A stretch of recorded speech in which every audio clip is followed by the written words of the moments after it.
Reading Elder Scrolls lore books so you don't have to. Fall of the Snow Prince. Please sit back and enjoy this Elder Scrolls lore audiobook series. This is an account of the Battle of the Mos Ring, as transcribed by Lochheim, chronicler to the chieftain Ingjaldir White-Eye. From whence he came we did not know, but into the battle he rode on a brilliant steed of pallid white. Elf we called him, for elf he was, yet unlike any other of his kind we had ever seen before that day. His spear and armor bore the radiant and terrible glow of unknown magicka, and so adorned, this unknown rider seemed more wight than warrior. What troubled, nay, frightened most of us at that moment was the call that rose from the elven ranks. It was not fear, not wonder, but an unabashed and unbridled joy. The kind of felicity felt by a damned man who has been granted a second chance at life. For at that time, the elves were as damned and near death as ever they had been during the great skirmishes of Solstheim. The Battle of the Mos Ring was to be the final stand between Nord and Elf on our fair island. Led by Ysgramor, we had driven the elven scourge from Skyrim, and were intent on cleansing Solstheim of their kind as well. Our warriors, armed with the finest axes and swords Nord craftsmen could forge, cut great swaths through the enemy ranks. The slopes of the Mos Ring ran red with elf blood. Why, then, would our foe rejoice? Could one rider bring such hope to an army so hopeless? To most of our kind, the meaning of the call was clear, but the words were but a litany of elven chants and cries.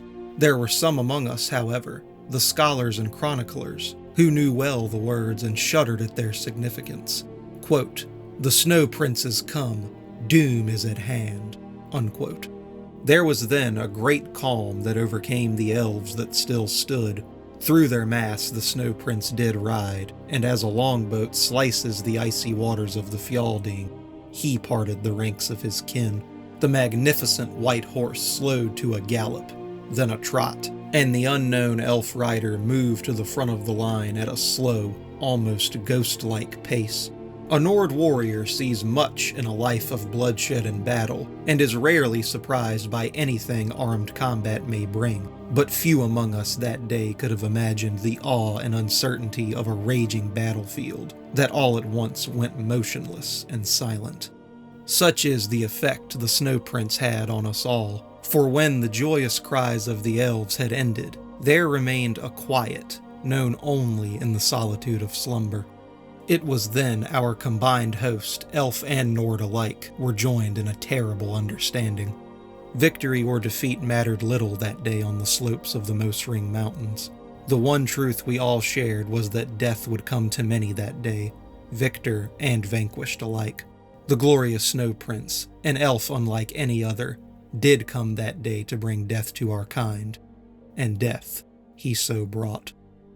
Like a sudden, violent snow squall that rends travelers blind and threatens to tear loose the very foundations of the sturdiest hall, the Snow Prince did sweep into our numbers. Indeed, the ice and snow did begin to swirl and churn about the elf, as if called upon to serve his bidding. The spinning of that gleaming spear whistled a dirge to all those who would stand in the way of the Snow Prince, and our mightiest fell before him that day. Ulfgi Anvilhand, Strom the White, Frida Oakenwand, Heimdall the Frenzied, all lay dead at the foot of the Mos Ring Mountains. For the first time that day, it seemed the tide of battle had actually turned. The elves, spurred on by the deeds of the Snow Prince, rallied together for one last charge against our ranks. It was then, in a single instant, that the Battle of the Mos Ring came to a sudden and unexpected end. Finna, daughter of Jofrior, a lass of only 12 years and squire to her mother, watched as the Snow Prince cut down her only parent. In her rage and sorrow, Finna picked up Jofrior's sword and threw it savagely at her mother's killer. When the elf's gleaming spear stopped its deadly dance, the battlefield fell silent, and all eyes turned to the Snow Prince. No one that day was more surprised than the elf himself at the sight that greeted them all, for upon his great steed the Snow Prince still sat, the sword of Joffrior buried deeply in his breast. And then he fell, from his horse, from the battle, from life. The Snow Prince lay dead, slain by a child. With their savior defeated, the spirit of the remaining elven warriors soon shattered.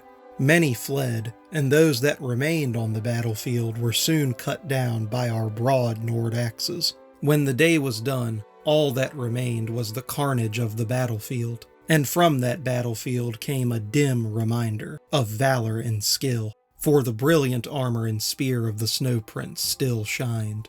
Even in death, this mighty and unknown elf filled us with awe. It is common practice to burn the corpses of our fallen foes.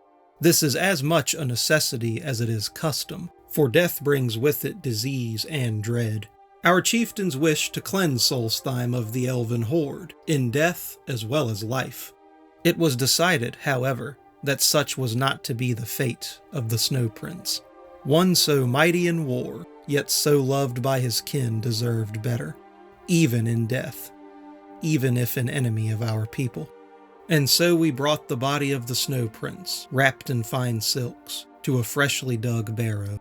The gleaming armor and spear were presented on a pedestal of honor, and the tomb was arrayed with treasures worthy of royalty. All of the mighty chieftains agreed with this course, that the elf should be so honored. His body would be preserved in the barrow for as long as the earth chose, but would not be offered the protection of our Stalrim, which was reserved for Nord dead alone. So ends this account of the Battle of the Moose Ring, and the fall of the magnificent elven Snow Prince.